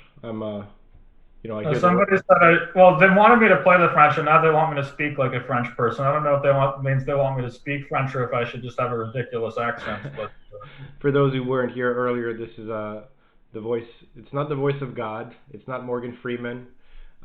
This is Pascal Charbonneau. I'm just hosting the stream, and sometimes I come in and bug Sam a little bit, or whoever's on. So yeah, I've been talking to the ether for a while. Now I got someone to interact with. There you go. I thought, yeah, it's sometimes I've had to mute myself because the two little kids are around, and so it can be distracting. But they are in the pool right now, so I should be safe. Okay. Not by themselves, by the way, before anybody calls me a bad parent. Yeah.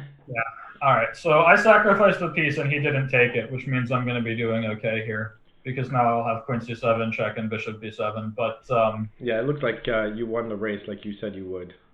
Yeah, well, he could have taken on f6, and then I win the race. But if I don't mate him, I'm a piece down. So that would have been like, I mean, that was what he should have done. And then, like, okay, I mean, it's very messy. I don't mind my position, but he has something to play for. But now, at this point, like, he has to play queen c2, and then after takes and just take on g5. Yeah, I like to say he has just too many pawn islands now. I mean, the funny thing is he might also get checkmated here, actually. Yeah, no, I know. That's the pawn islands might be the least of his problems. Although if you end up taking that pawn on g5, he's going to have 4 pawn islands. Yeah. All right, let's just take this one and keep things simple. and now knight c5 and start taking everything. But yeah, so all right, let's be boring and not let him get any hope of rook g1 and checkmating me. As the voiceover, I should just remind people this is a good time to sign up for premium membership. We have the code above Sam's head here, Canada's 2020, and you know it's a good time to be doing chess in general since there's a limited number of things that we can actually do these days. So Yeah, that is very true. and thanks Sam for joining us. By the way, it seems like you're enjoying talking as you play, or at least you make it sound like you do. So Yeah, no, it's interesting. I'm not very good at it compared. I know that a lot of guys who are much better than me, but it has its moments, and I you know. think you're just being modest. You're doing fine. All right. So good games at Bouncy Aguila. You probably should have taken my piece, but because basically you would have had a horrible position with an extra piece, but an extra piece can help a lot.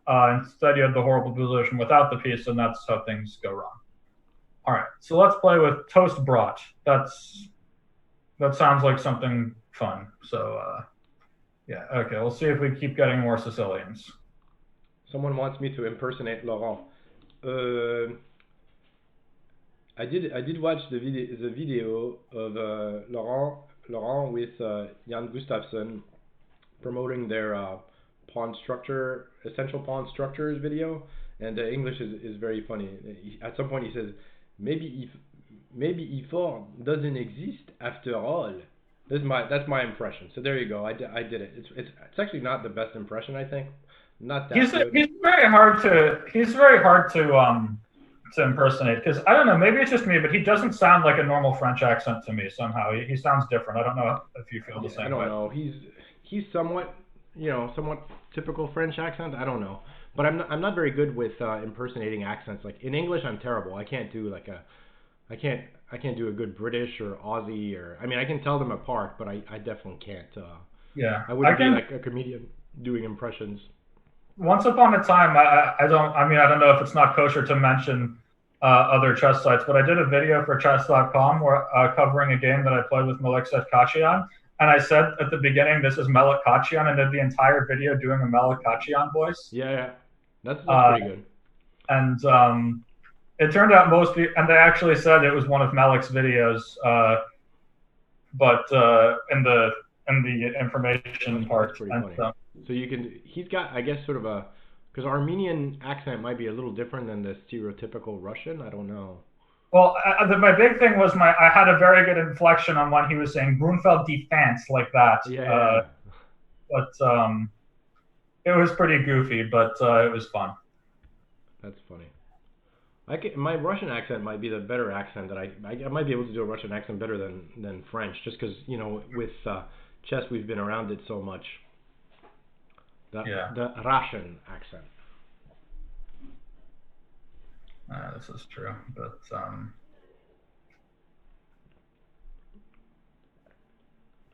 yeah. So this position I got is probably just fine for black. I don't think my better structure matters too much because he's so active, and my pawn on a4 is annoyingly weak to take on g7. And the problem is I can't activate my rook on a1 very easily. Like if that rook could just if I could play b3 and then I mean I'm gonna play b3 anyway just to make my rook free, but if I could somehow play rook a1 to e3 here, I'd probably be clearly better, but that's not going to happen because it's against the rules. All right, so rook b6.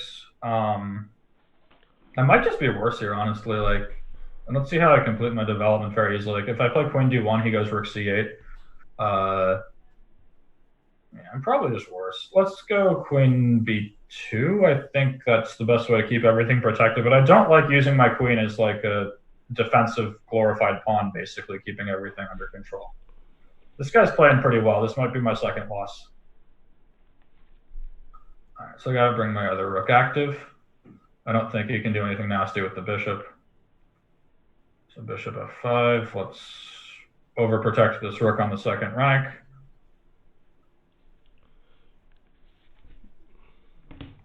But yeah, I think black is better here. I've not played this game very well.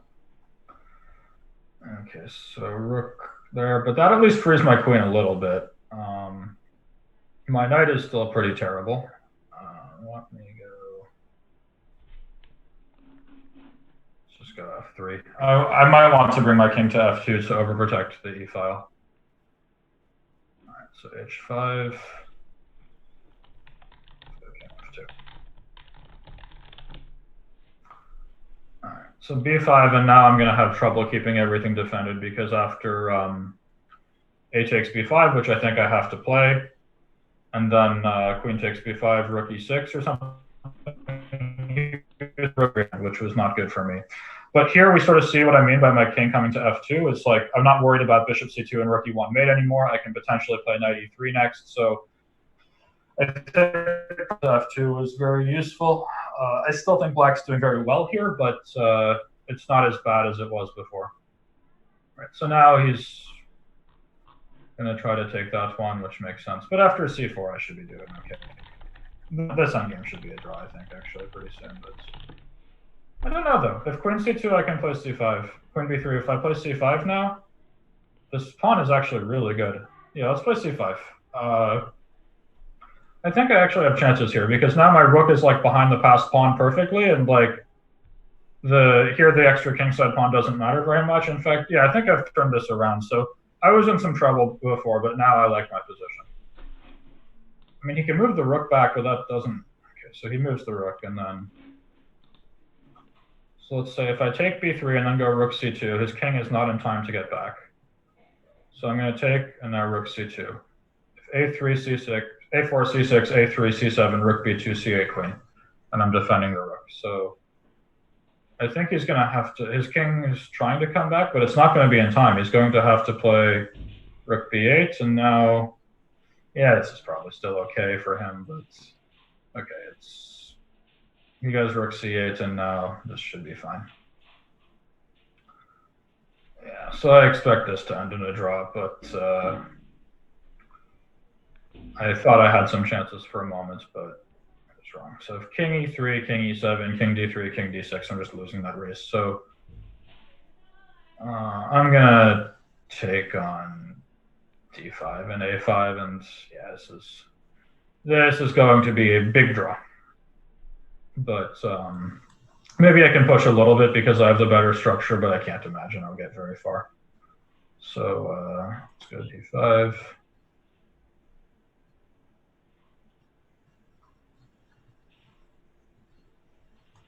And now h4.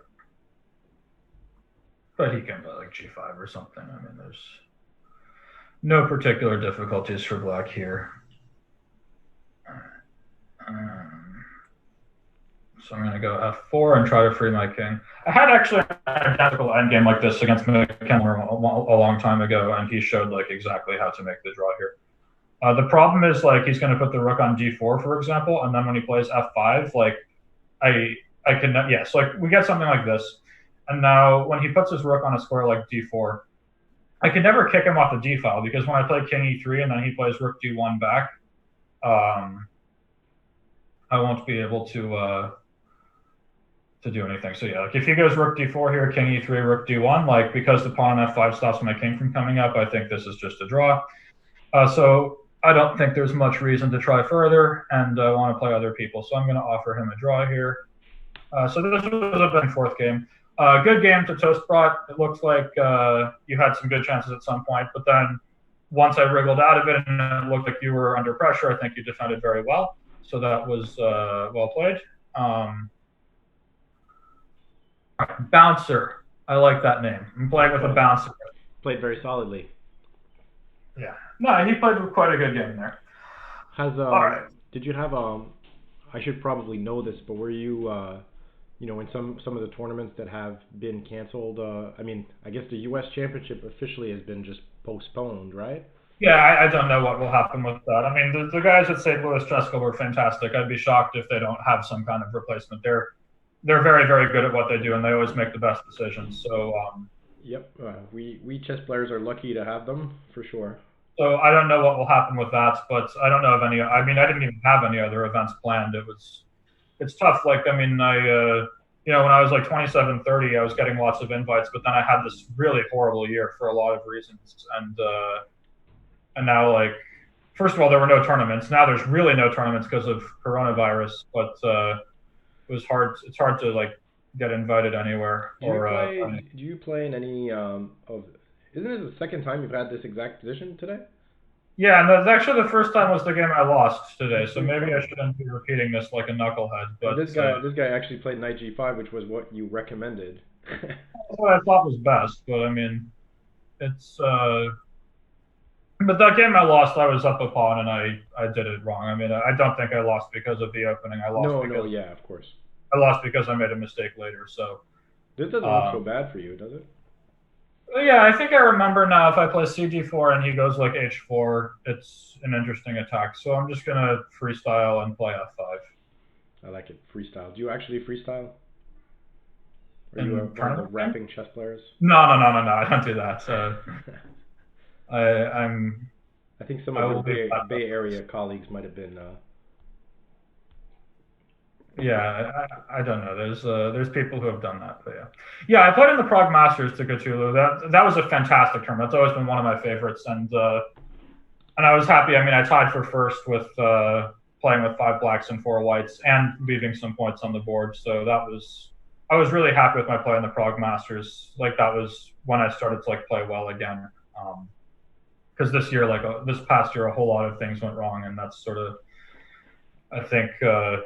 Yeah. Well, I wrote about this in like a Facebook and blog post that basically a whole lot of things went wrong in my life last year, and that's basically when everything goes wrong, champions fight through the adversity and win anyway, and losers whine and complain and they suck. And I know which category I wanted to be in and which category I ended up in when they were not the same. But you know, Well, adversity is part of life, and I've had some tough periods in my life, and I think just being able to talk about it like that is already being way ahead of a lot of people, yeah. and hopefully I wish No, you but it's a rebound like this year. right, but like the sign of a great athlete is somebody who like everybody goes through tough periods in their life. That just happens. There's no way you can avoid that. But the sign of a great athlete is someone who, when they go through a period like that, still manages to play really well. Um, and yeah, so to Cthulhu, this game I played with Duda, I don't want to say I was just winning that game. I missed a win at the end. It's not like I was just statically winning. There was a winning continuation. It was very, very hard to see. And, but, so it's not like I was just statically winning or anything like that. But the games that bothered me more were like the games with David Anton and the game with Marcus, where I was just statically winning in both of them, and they defended really, really well, and then I somehow didn't win. Those are the ones that got to me. All right, so here this guy's playing pretty well here. If he can play h5 and stop me from playing g5, I'm going to be in massive trouble. I'm already regretting this stupid rook c8 move. Let me just start throwing stuff. That's generally been my MO this session. I think I need counterplay immediately, and I don't want to wait around. So he can take on b5 if he wants it, but because like yeah, if he goes queen e3 and then just gets h5 through when I can't play g5, I'm gonna get mated. So I'm probably gonna get mated here anyway, but at least I'm going to make counterplay first. So like he's gonna have to control something or other, but yeah, it seems very likely I'm gonna get checkmated here. His king will sit perfectly well on f1, and I don't think I'm opening the position up enough. All right, so just take on b2 and hope for the best. Let's do it. I think if I proceed along normally, I'm going to lose. So I should just make a mess and see what happens. He can take on h7. I mean, the problem is if he takes on h7 with the pawn, my king is actually pretty secure on h8. But he doesn't have time to take with the rook because, I mean, if I take a rook and make a new queen, I think that should be enough. So yeah, I'm surprised he took on g6. Felt like yeah, maybe stable the other one. But even this still looks very dangerous to me. Like if I take on g6 and he goes knight g5 and then queen h3 is coming, that doesn't look like very much fun. I'm thinking maybe I can try cd4 just to try to like sideline his queen somehow. But after knight takes d4, knight takes d4, queen h3, I think I'm checkmated there. So I'm going to take on g6 and hope for the best, but I think it's very likely I'll get mated. Bishop h6, I think, was a big mistake. I think he should have played knight g5 to clear the way. I'm not remotely worried about him taking my rook. And Sam, depending on how long this game goes, this could be the last one. If it goes all the way, and if it ends quickly, then maybe we have time for one more.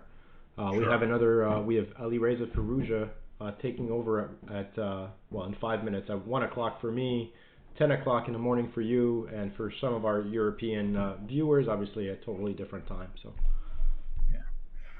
So here I think he's misplayed it, but still, if he just goes queen f4, I still don't like my position. I'm probably getting crushed. But the big thing is, I think this bishop h6 was really out of place. He wanted to be able to bring the queen to like h3, and now that, I don't care at all about him taking this rook. He can have it, but yeah, just as I say, queen f4 is kind of...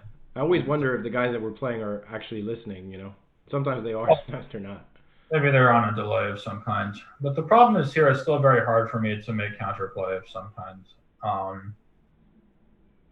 Maybe bring the queen to c3. Yeah, I'm thinking I'm going to put the queen on a3 actually instead. Among other things, the pawn count will eventually matter. Like, I think there's a very real chance that in this game I will avoid checkmate, but I will have to sacrifice a heavy amount of material to do so. And once that happens, like just taking another pawn on a3 and having potentially connect past pawns, I think could really matter. So it might seem strange to just like be taking pawns when it looks like I'm getting clobbered on the king side, but I actually think the more material you take, the easier it is to defend, because it makes it more likely you can just sacrifice something. Like if at some point I just say, okay, I'm going to king f7, king 8, go like take my whole king side on. He blundered queen d3, so now we're good to go. You've survived. Okay. Maybe you have time to accept maybe you accept a 3-minute game and try to play fast, or something. Okay, I can do that. All right, so now I think I'm going to mate him first with bishop b4. All right, yeah, so I think this bishop h6 move was where things started to go wrong for white. Now, I'm sure he could have played better after that, but now I got this. Okay, I was going to play queen takes e1 and queen e4. So good game, Bouncer. I think you had me there, but I managed to wriggle away. It's good to be slippery. And I'm realizing now that this line against the London isn't great. I probably should have stuck to the one I recommended for Chessable, but if I did that, you wouldn't have to buy the course, and I'm a shameless self-promoter. All right, so we're going to play one more game, and it has to be a 3-minute game. So, and I'll try to play fast. So let's see if there's any 3-minute ones. Okay, Don William, there you go. All right, so last game. Good luck, Don William. His avatar is a cat, and cats are not as good as dogs. So I've been told I'm supposed to play the French today, so I'm going to play the French. So you're a dog. I actually mouse flipped d5. Now this is a Kamsky style hippo. I mouse flipped d5, so I now have hippopotamus. And as I said, anything named after an animal is a bad opening, so I'm playing a bad opening. Not on purpose. I was trying to play the French, but I mouse flipped and tried. Sam, let's play a fun game then. I'm gonna say an animal opening, and you have to say one, and whoever takes too long loses. Sorry, what? Like I'm gonna say an animal opening, then you have to say an animal opening. But just to get the rules straight, does it have to be a real animal? Does the dragon count? I was actually I had the dragon in mind, and I was not sure. I guess a dragon. Okay, we'll let the dragon. Okay, you can start with the dragon. You say dragon, I say bird. Go. Okay, orangutan. Hippopotamus. Elephant gambit. Oh man, these are all horrible openings too. They are. Birds opening. Didn't you say that, birds already? Did I just say that? Yeah, you just said that. All right, I lose. But all right. This is kind of unfair because I'm not playing chess. Maybe I'm googling it as I'm talking. Who knows? I wasn't. I would never do that. But yeah. So this position is absolutely horrible for me, but maybe I can pretend I'm gonna survive. Like if he plays h4 here, I probably just get destroyed. But that was not a good move because now I can secure the e5 square. So here I should be fine. The pelican would have been a good one. But that's actually a good opening, right? That's the Sveshnikov, right? Yeah. Okay, so that's actually a good one. There, you've got your one exception. Actually, also named after a person. Oh, the Norwegian rat. Someone's saying in chat, right? Yeah, someone the other day asked me to play the lion defense or something, and it was like e4, d6, d4, knight f6, knight c3, knight b d7. That's just the Philidor. Yeah, I know. Yeah, that's. It's also not great. I mean, No, it's also not great. Yeah. I lost a couple games to Richard Rapport, but that was rapid. And in rapid chess, you can do whatever. I mean, Hikaru was playing the bomb cloud or some nonsense like that, still winning. I mean, it's in rapid chess, you can get away with just about anything. I mean, if your opponent's like perfectly prepared, you get a bad position, then you just play because it's rapid. But in real chess, it's not so easy. All right, so let's just put c5. I feel like one of those Italian openings is an animal too. Really? One of these weird like. Maybe not. I don't know about Italian opening with named after an animal. All right, so knight a4, I don't think I understand because I don't think he wants to trade this knight for my bishop anyway. I don't really want to let him sacrifice on f7, so I'm just gonna play rook f8, and now we have a good knight and a bad bishop. But yeah, guys, don't play openings named after animals. That was not a good bishop. Well, there you go. We're gonna end right on time then. Yeah. Okay, so good game to Don William. I think you could have punished me better for my orangutan, but yeah, so thanks. This was a lot of fun, everybody. Thanks for a good stream. I did my best to interact with the chat a little bit better today than I was before because people were asking me to do that. But yeah, this was fun. Good games all, and especially well played to the one guy who actually beat me. And no, I hope I can do this again sometime. Thanks a lot, Sam. We'll definitely have you back. Okay. All right. Take care, guys. All right.